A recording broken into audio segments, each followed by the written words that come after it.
These three entities, they have a combined total asset of about 1.4 trillion Kenya shillings. 12 months down the line, has the sailing been smooth for KTLN? These things are not easy to melt. These are institutions with histories. One, two, going back as more than 100 years. These are not institutions that will easily. So there is it is hard work. It's enjoyable work because you can see the end game. Getting there is not easy, but we will. This week on Inside Government, we track the performance of KTLN in trying to smoothen up the operations of these three entities. We talk to the chair of ICDC, John Gumi, on the progress of making Kenya a logistic and transport hub in the region.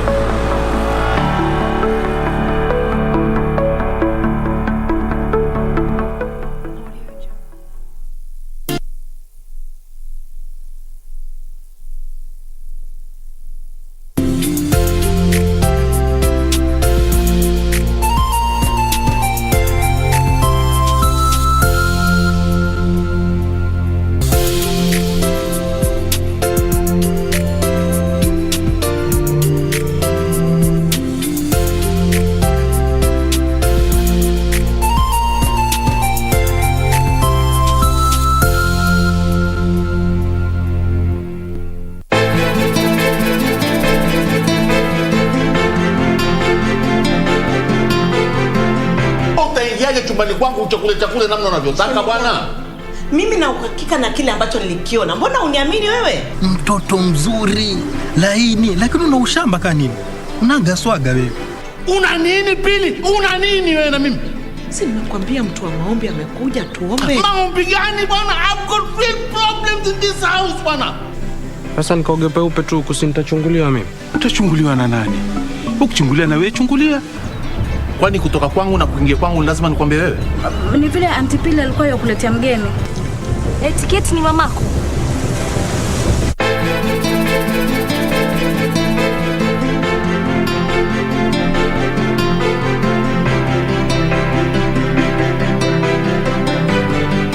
Quiero amarte de una forma diferente, de otro modo. Because if he isn't released from prison because he doesn't want your sacrifice, it is not my problem, Amaya. Of course it is, Cesar. Because remember that until Max is out, the Star Zone is never going to be yours. Do you understand?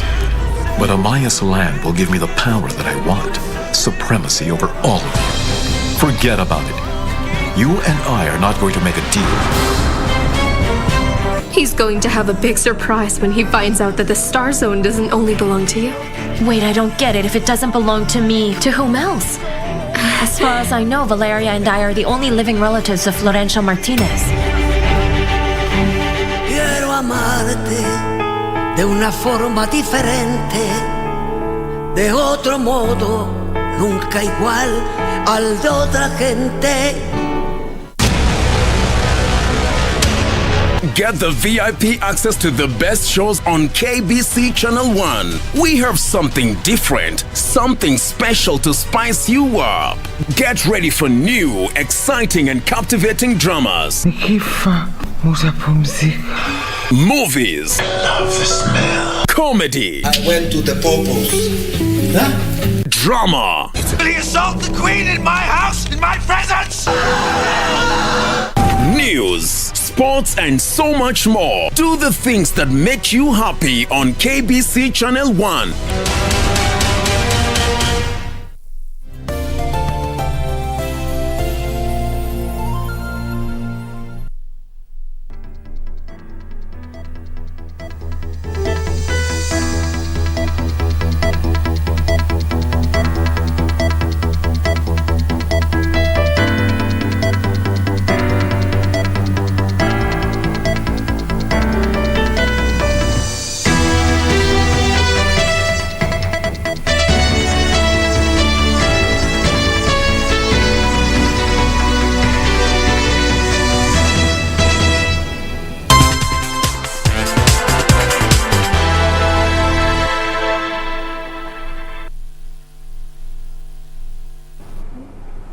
Good afternoon. This is Lunchtime News. Well, it is a pleasure to have you on Lunchtime News. We have a comprehensive bulletin. Some of the issues that we shall be taking a look at are matters of health, matters of security, politics, among others. Remember, you can interact with us on our Twitter handle at KBC Channel 1 or at Jacky Wambiru. My name is Jacky Wambiru. Sign language interpreter is Anne Wangeshi. And to kick us off, a tuk-tuk driver has been shot dead during confrontations between police and a section of residents of Kahawa West Estate in Kiambu County who were protesting the demolition of their kiosks on Tuesday night. The irate residents claim they had not been served with any eviction notice prior to the demolitions.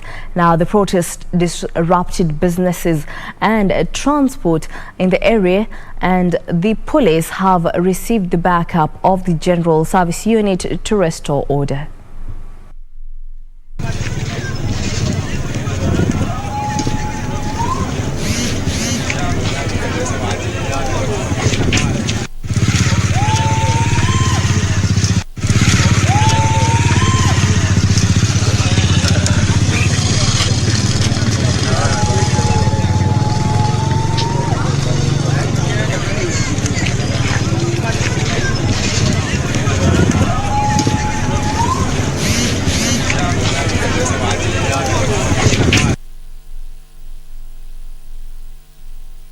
In other news, a man who is said to have shown signs of depression committed suicide in his house in Ingwe Village, Malava constituency. The 49-year-old Philip Luvale is said to have paid dowry for his wife a day before he took his life. According to the family, Luvale had some time back attempted to take his life but was saved by a family member. Sio mara ya kwanza kuwa na kitendo kama hiki. Mwaka jana mama mkwe alimpata akitaka kujitia kitanzi, akamnyang'anya kamba, akaenda kuficha. Amekuwa hivyo hadi wakati wa sasa ambapo tumepata ripoti kwamba ameweza kujitia kitanzi. They say the deceased, who lived alone after separating with the wife, showed signs of depression and could have taken his life as a result. Amekuwa na hali ya mawazo kwa njia ya kutatanisha, hali kama uenda wazimu, na hiyo hali imemsukuma sana. Amekuwa akitibiwa, akipona, tena inamrejelea. They further said that on the eve of committing suicide, Luvale had taken dowry to the parents of his estranged wife. Mtoto wake mzijana ameoleka, na kufuatana na utamaduni wa Waluya, mtoto hawezi kutolewa mahari kama wewe hauchapeleka mahari. Sasa alikuwa na mpango kupeleka mahari kwa kina shemeji mkubwa Phyllis. Nimeambiwa kwamba ilikuwa ni jana. Sasa hiyo shughuli iliendelea. Walipopeleka mahari, walikuwa hata ndio wanamletea ripoti leo asubuhi vile walitembea, na hawakuwahi kumpata, na kwa masaa machache ndio inapatikana kwamba ameaga dunia. His body was taken to Webuye Hospital mortuary. Beatrice Gatonyang-Etich, Lunchtime News. Meanwhile, the Africa Boy Child Initiative has called upon the government to set up a rehabilitation center in Busia County. This follows a spike in suicide and drug abuse among young men in the region. Brian Odinga and Sydney Oduma of the Africa Boy Child Initiative say that the boy child has been forgotten. Boys are seeing themselves as being neglected and being left behind, therefore indulging into drugs. They say that to turn the tide and ensure the survival of the boy child, a lot of investment must be channeled into their protection. 2 or 3 rehabilitation centers so that our boys who are deeply affected, they can be taken there. They say that cases of suicide and drug abuse is on the rise in the region. Nowadays, cases of depression, cases of drunkards, alcoholic, zimekuwa mingi sana, na hizo stations haziko enough. They are also urging parents to be proactive in the protection and guidance of boys. For Lunchtime News, I'm Jacqueline Masharia. Wiper Party leader Kalonzo Musyoka has presented himself to the Directorate of Criminal Investigations to clear his name over claims that he illegally acquired his 200-acre land in Yatta. The former vice president was accompanied by his lawyers Senator James Orengo and Senator Mutula Kilonzo Jr. in their meeting with the DCI that lasted for about 1 hour. Kalonzo had in January presented himself before the detectives to set the record straight over his acquisition and ownership of the Yatta land. We are back here today and we have received a report by the Director of Criminal Investigations on that complaint. We are glad to say so, that we have received that report. Later on this afternoon, precisely at 3 o'clock, you are going to be addressed on this matter comprehensively.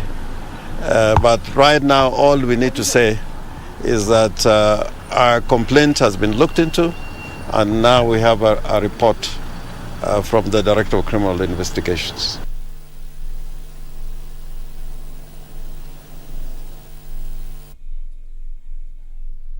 Over 35 homesteads with needy families in Kiawanjogo and Jaguine villages of Kiharu constituency have benefited from free water connections from Murang'a Water and Sanitation Company.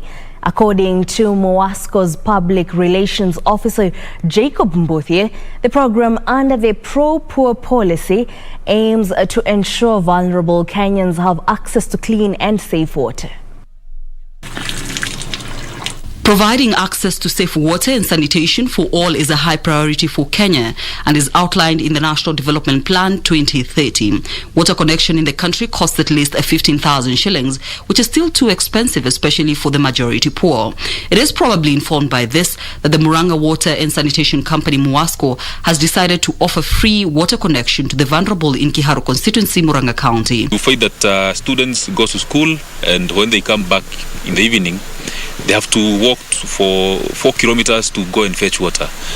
And because this service is all available, ours is just to make sure that they have access, because they are also Kenyans and they also have rights to access to clean and safe water to drink. The company's public relations officer, Jacob Mbuthie, says that the program is under the pro-poor policy, where Mwasco considers needy families, such as those living with disability, orphans, and those whose breadwinners may be incapacitated in one way or another.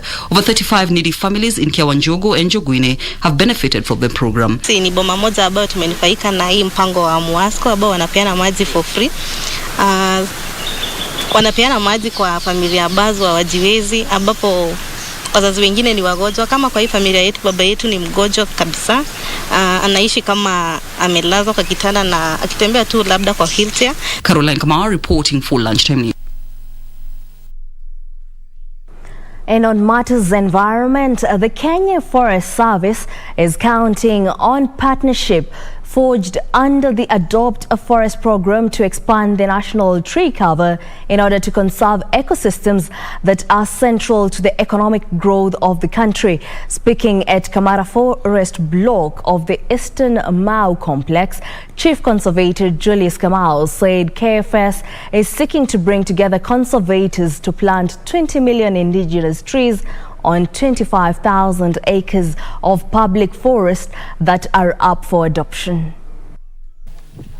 The Chief Conservator of Forest, Julius Kamau, confirmed that the tree planting initiative by environmental advocacy group, the Greenbelt Movement, target to plant 1.2 million indigenous trees between now and the coming rainy season. Kamau added that their partnership with the Kenya Defence Forces and neighboring communities is central to the Adopt a Forest program. The main target for this period and the next rainy season is about 1.2 million tree seedlings. And these are indigenous trees. And therefore, we value them as a very serious partner. And the beauty of it is that when they come on board, We also are able to engage now with the Kenya Defence Forces because they have a framework of understanding between themselves. And we have seen the major significant gain that we have been able to see today. We cannot be able to do this alone. And you also appreciate that the model of Adopt a Forest framework also bring on board the livelihood of the communities. Greenbelt Movement's acting executive director Wycliffe Matika noted that the tree planting campaign seeks to improve Tall of River and Five Lake ecosystems in the central and south rift regions.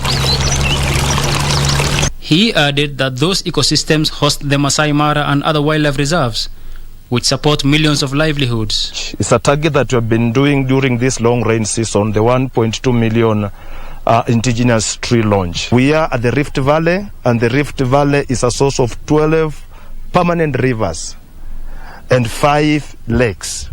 All these lakes are transboundary in nature, and they are supporting millions of livelihoods, millions of agricultural socioeconomic activities, both in the upstream and in the downstream. Reporting for Lunchtime News, my name is Yusuf Hilo. Still on matters environment, residents of Kilifi County affected by the ongoing drought are calling on the county administration to put in place measures to address their plight. Kilifi is one among a dozen counties facing prolonged drought due to insufficient rainfall. At Sosoni, Kilifi County, the adverse effects of the drought continue to be witnessed in the area. Emaciated cattle grazing on dried up fields. Residents say water pans in the area have dried up and they are now forced to buy water for their livestock and domestic use. Hata hapa ukiangalia katika hii bawa imekauka. Mabawa yale mengi ambayo tulikuwa tunatumia kwa water harvesting yako dry. Kwa sababu kumekuwa na kiangazi ambayo imeprolong toka mwanzo wa mwaka. Hii ni kwa ajili ya kukosa ile mvua ile ya long rain season. Tulikosa ile mvua na hatimaye ikasababisha kwamba hatukuweza kupata mazao. Hatuna maji ya kutosha. Maji tunapata, tukipata maji leo, kesho yake maji yanakauka kwa mfereji. Tunalazimika kutapatapa kutafuta maji. Tunaweza kwenda hata huko kwa Jefa Marinda, barabara ya kwenda Malindi. Ndio huwa tunasaidika huko ama tuende Baricho pale kwa mashine. At Gandini area, the situation is ever dire. Dead livestock and lack of fodder and water. Sosoni Assistant Chief James Lewis says at least 600 cattle have died of hunger and numbers are rising by day. Kiangazi kimeathiri eneo langu sana kuanzia mwaka jana. Na kusema kweli mwaka huu kimezidi kwa sababu nimeona mifugo mingi imekufa. Imekufa kwa sababu mvua haijakuja kwa muda mrefu. Residents say drought has persisted for long and has resulted in poor crop harvests in the region. Mifugo pia nayo haina chakula kwa sababu manyasi hayakumea. Kile kidogo kidogo ambacho walikuwa wanakitafuta huko nyuma kabla mvua haijanyesha ndicho walikuwa wanakula. Hata saa hiyo mifugo pia nayo imeanza kuathirika kwa sababu hakuna manyasi ya kulisha, kumekauka mbaya sana. Shinda ni hiyo lishe ya ng'ombe, hakuna manyasi, na hata ya mali unawapeleka hakuna, kumekauka kila mahali. Mvua haikuweza kunyesha, hata machambani hakukumea chakula. Sasa huku unanunua nyasi ya ng'ombe, unanunulia watoto chakula. Hiyo ndio shinda kubwa ambayo imetukumba. At least 2 million Kenyans in ACL counties are affected by drought this month. 145,000 of them are in Kilifi County.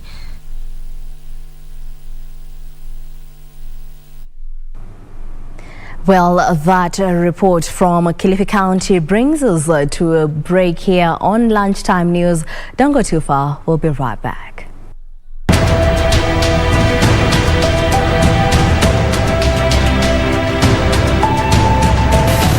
Vice President said, you can go back there again and see the steps of development and achievement that we have made because we mean business. In the meantime, since we have extended the hand of friendship to Somalia and we have repeated the call again that we are willing to cooperate on development of both sides or complete development of both sides. We would like to do so against Somalia, but in the meantime, we are going to be hitting those shifters very, very hard, harder than we have ever been hit. And this we are going to do, and we are going to mean business to finish it quickly so that the area can develop.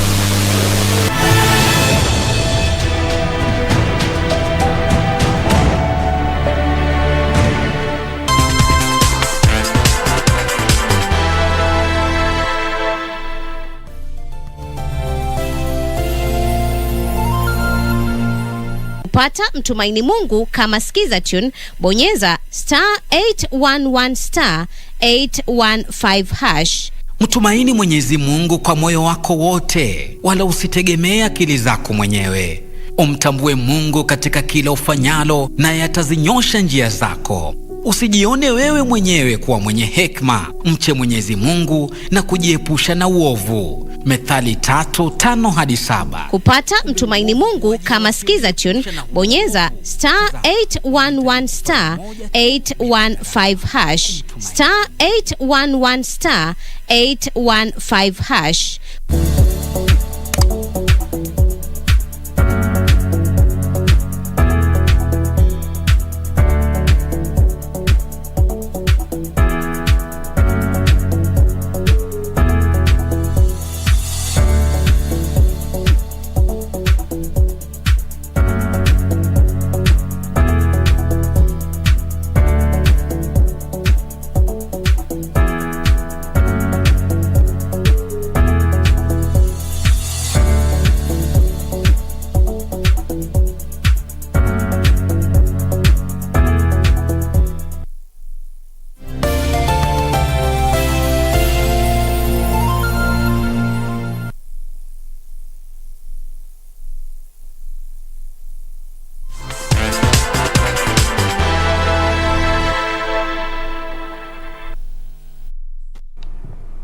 Welcome back. Public hospitals in Kakamega are set to draw funds from a central kitty to run operations following the unveiling of a health facilities fund. Now, Governor Wycliffe Oparanya says the fund is expected to cure perennial delays in service delivery by providing regular and predictable source of funding.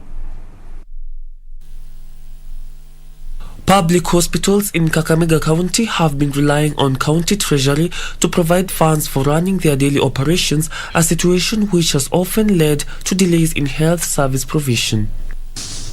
With the upsurge of patients in need of ICU care currently arising from the effect of COVID-19 pandemic, the facility will definitely help mitigate such a challenges. Now we have enough beds that now can take care of such a cases. The fund will operate under the Kakamega County Health Facilities Improvement Fund Regulations 2020. Under the fund, all public hospitals will generate their own revenue and utilize it on top of the annual budgetary allocation. The Kakamega Health Facility Fund is a kitty that once operationalized, and we are doing it today, will see a steady, regular and predictable source of funding for health facilities operations across the county. This fund will ensure that money generated by health facilities is plowed back to enhance quality and expand services to the people. Oparanya also commissioned a 130 million 10-bed capacity ICU ward at the Kakamega Referral Hospital.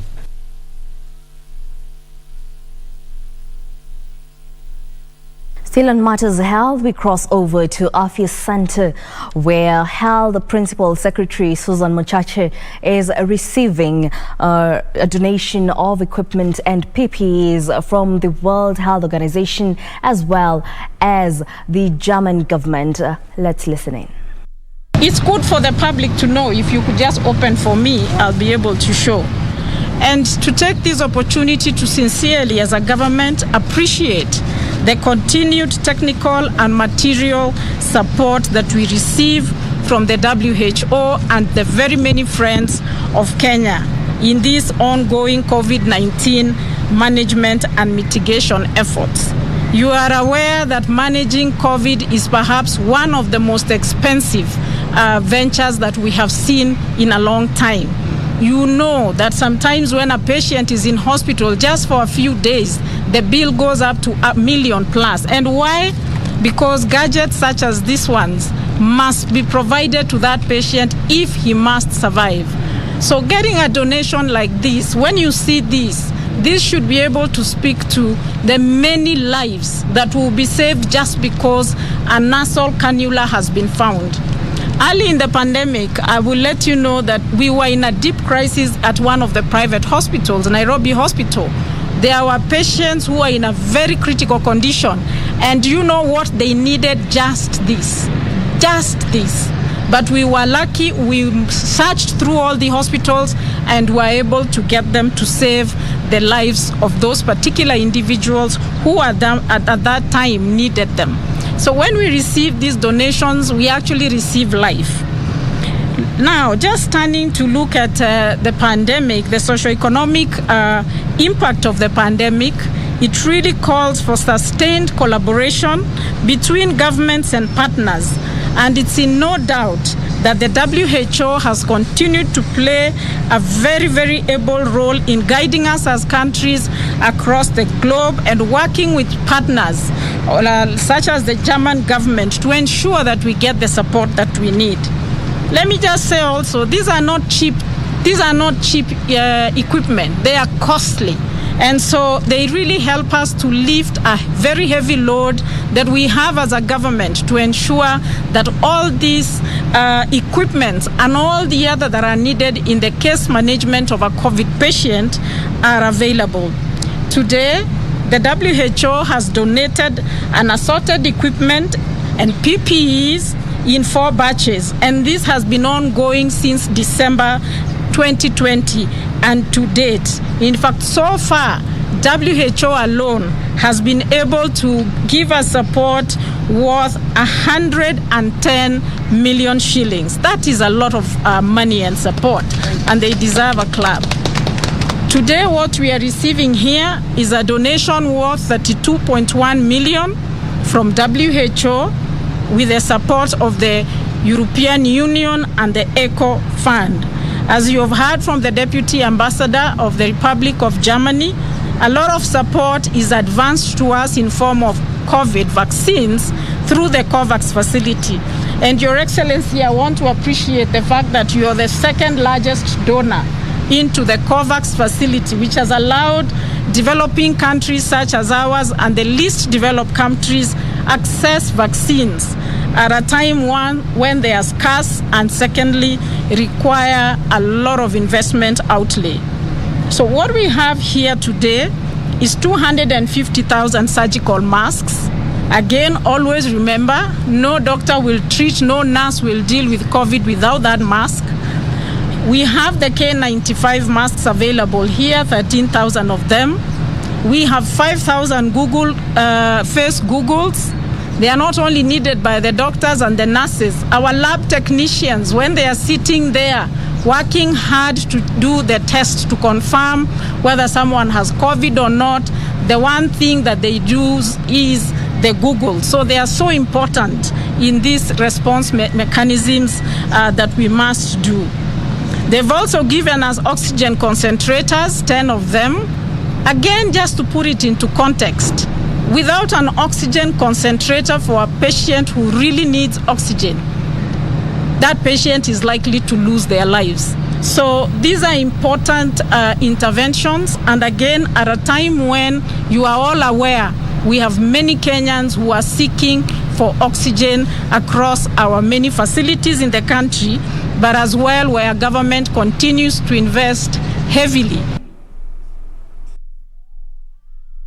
Live pictures from Afya House, where Principal Secretary Susan Muchache is receiving an assorted batch of equipment of PPEs. Well, she has stated that the donation from the World Health Organization as well as other stakeholders is worth about 32 million shillings. Now, we shall be bringing you a more comprehensive report later in our subsequent bulletin. For now, we move on to politics, where Gatundu South Member of Parliament Moses Kuria has hit out at those claiming that he is using his Chama Chakazi political party to cause a division within the United Democratic Movement Party. Now, while defending his support for the UDA party in the recent by-elections, the legislature claimed that his fallout with the UDA party started when he refused to dissolve his own party. Meanwhile, the Archbishop of the Anglican Church of Kenya, Jackson Olisapit, has maintained that the fallout between President Uhuru Kenyatta and Deputy President William Ruto is not healthy for the country. When I went to Gaturi and I won, I had a party way before UDA was formed. That time everybody celebrated my victory in Gaturi, here in Murang'a County. Then I went ahead to win in Juja. And after Juja, all these Gachagua included, who never helped me in any way, never contributed in any way, was there praising my victory in Juja as a victory of the Hasra nation. I don't know when this changed. I don't know when I became a criminal. I don't know when I became an outcast for Gachagua to go all over blasting me because I have a party. The leaders of the nation, both His Excellency, the President and his deputy, has always to exercise the authority in their offices to unite Kenyans, to bring all of us together. And the way to do it is to find a way in which they can be able to be closer, not far apart, not only them, but to bring the country closer. Family and friends of the Kianjokoma slain brothers are asking for expeditious investigations in their mysterious murders. This comes after the brothers' grandmother Gladys Embo succumbed to depression due to the circumstances surrounding their murders. Felix Ndiga, the family spokesperson, said the granny was so close to the boys that she went mute on learning of their mysterious deaths. He also said the parents were also deeply affected by the deaths and are yet to recover. The grandmother to the two boys passed on 2 days ago, and it's out of this pressure. She is an old lady and losing two very promising grandsons is something very bad, and she passed on because of this stress. Nthiga is calling upon lawyers to volunteer in helping the family get justice, even as they thank the government for the progress already made. We are crying for justice, and we hope it's going to be seen, because we have working systems, and I believe they will do what they are supposed to do. Nthiga said the family will stop at nothing until justice for Benson Njiro and Emmanuel Mutura is served. Reporting for Lunchtime News, I'm Omboyo Tiende.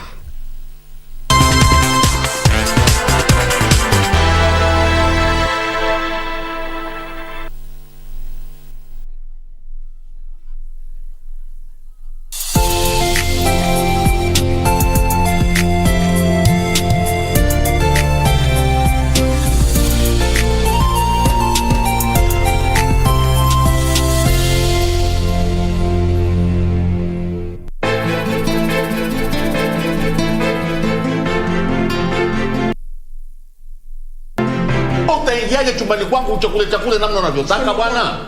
Mimi na uhakika na kile ambacho nilikiona. Mbona uniamini wewe? Mtoto mzuri, laini, lakini una ushamba kama nini? Unaga swaga wewe. Una nini Pili? Una nini wewe na mimi? Si nimekwambia mtu wa maombi amekuja tuombe. Maombi gani bwana? I've got big problems in this house bwana. Sasa nikaogopa upe tu kusinitachunguliwa mimi. Utachunguliwa na nani? Ukuchungulia na wewe chungulia. Kwani kutoka kwangu na kuingia kwangu lazima nikwambie wewe? Ni vile Auntie Pili alikuwa yakuletea mgeni. Tiketi ni mamako.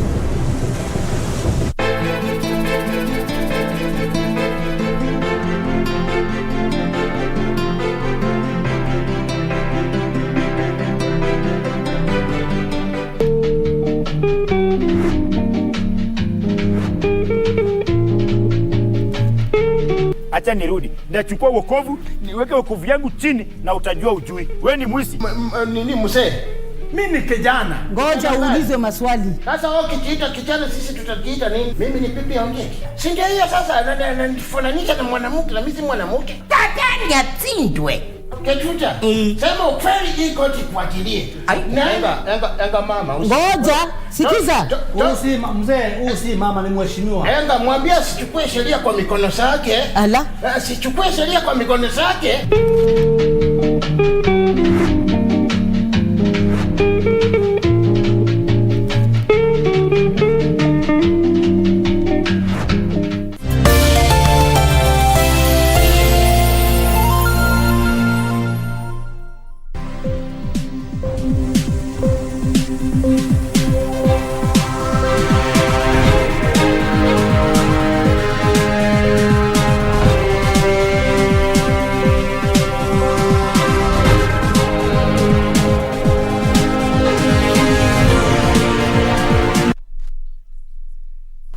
Welcome back. Now let's talk business. Laikipia County Government will go down in history as the first devolved unit to float 1.1 billion shillings infrastructure bond. This is after the County Assembly has voted to endorse the infrastructure bond that is expected to fund capital-intensive development projects in the county such as smart towns and irrigation. Last month, members of the Laikipia County Assembly questioned a proposal by Governor Ndiritu Mureithi administration to borrow 1.1 billion shillings through an infrastructure bond. While passing the 8 billion shillings budget estimates for the financial year 2020-2021, members questioned how the county government would repay the loan. The tide has turned and members of the County Assembly have unanimously approved the issuance of the 1.4 billion shillings infrastructure bond. This means Laikipia County Government will be the first devolved unit to raise funds through an infrastructure bond. The funds will be used to finance infrastructure projects for 2021-2022 financial year.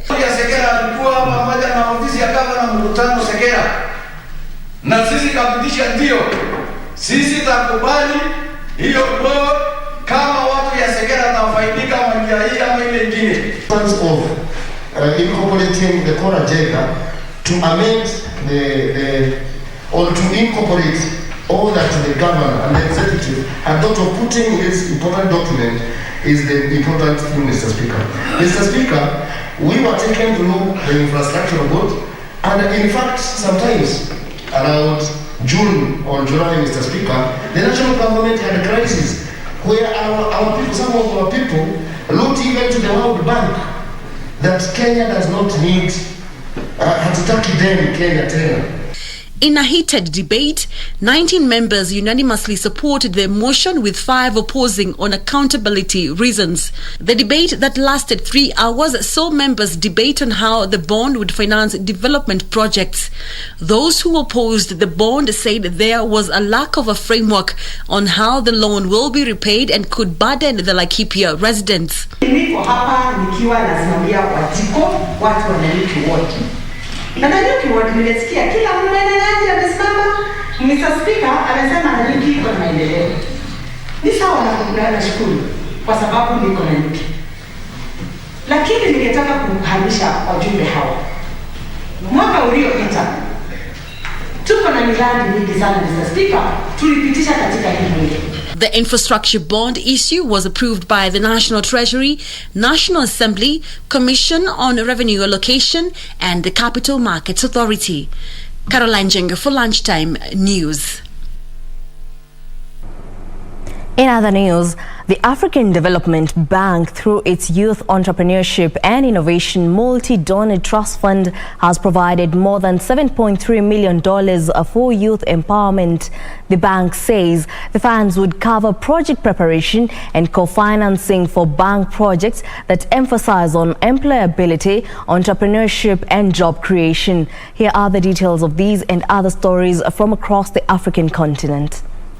In June and July this year, an African Development Bank's Technical Review Committee approved 8 projects' proposal to receive funding in an important milestone for its Job for Youth in Africa strategy. The bank says that approved proposals will receive funding of more than $7.3 million to operationalize their activities, creating several new enterprises and an estimated 20,000 jobs across the continent. The fund placed emphasis on employability, entrepreneurship, and job creation through enterprise and value chain development. The fund has also supported countries that implement policies conducive to private sector development and youth employment. Meanwhile, the Ethiopian government has started to develop a state social media platform to rival all the largest existing alternative. The government does not plan, however, to block services such as Facebook and Twitter. For the past year, the Ethiopian social media space has been pulled into the ongoing armed conflict between the central government and the Tigray People Liberation Front. The Ethiopian government has drawn criticism from human rights groups which link it to unexplained social media blackouts affecting Facebook services. Finally, Zimbabwe will use more than half of the $961 million it has been allocated by the International Monetary Fund in the form of special drawing rights to support its beloved currency. The currency now trades at 85.82 to the US dollar and even lower on the black market, a plant that made it difficult for the government to get it accepted locally, and it's generally not tradable outside the country. Zimbabwe Finance Minister said that for the support of the currency, the government wants to hold back about $500 million. Now, the annual Wildebeest migration is on at the Masai Mara National Reserve. Tourism Cabinet Secretary Najib Balala is urging global travelers to come and witness the annual spectacle while having a taste of the unique and authentic safari experience. The Wildebeest migration, branded as Africa's greatest wildlife manifestation, attracts thousands of tourists across the globe to the Masai Mara National Reserve. Between the months of August and October, over 1.5 million animals, mostly wildebeest and zebras, crossed the crocodile-infested Mara River from Serengeti National Park in Tanzania to the Masai Mara National Reserve in Kenya in search of pasture. The event is a daring and dangerous expedition for the animals, as thousands die crossing the crocodile-infested Mara River, as well as from other predator attacks. With the COVID-19 disruptions, Kenya is exploring other ways to bring the spectacle to the tourists. This includes social media platforms such as TikTok. We want to use the social media and you by hashtag Magical Kenya to support tourism, both balancing between lives and livelihood. So yes, we want to open up business, but we want also to have safe destination as Kenya. Kenya is using social media platforms to raise awareness around biodiversity, conservation, and inspire action towards wildlife protection worldwide. Definitely every August to October, we can see the wildebeest migration and crossing across this beautiful river. And yes, it's exciting to see hundreds of thousands of wildebeest coming into this area. Balala says the government is keen on strategic collaborations to position Kenya as a preferred tourist destination. Now, the World Bank has halted funding for projects in Afghanistan after the Taliban seized control of the country. It cited concerns over how the Taliban's takeover will impact the country's development prospects, especially for women. Here are the details of these and other stories from across the globe. The decision by the World Bank to suspend payments to Afghanistan is the latest financial blow to the country's new government. Last week, the IMF announced that Afghanistan will no longer be able to access the global lenders' resources. An IMF spokesman said it was due to lack of clarity in the international community over recognizing a government in Afghanistan. Around $440 million of new monetary reserves had been set to be made available to the country from Monday this week.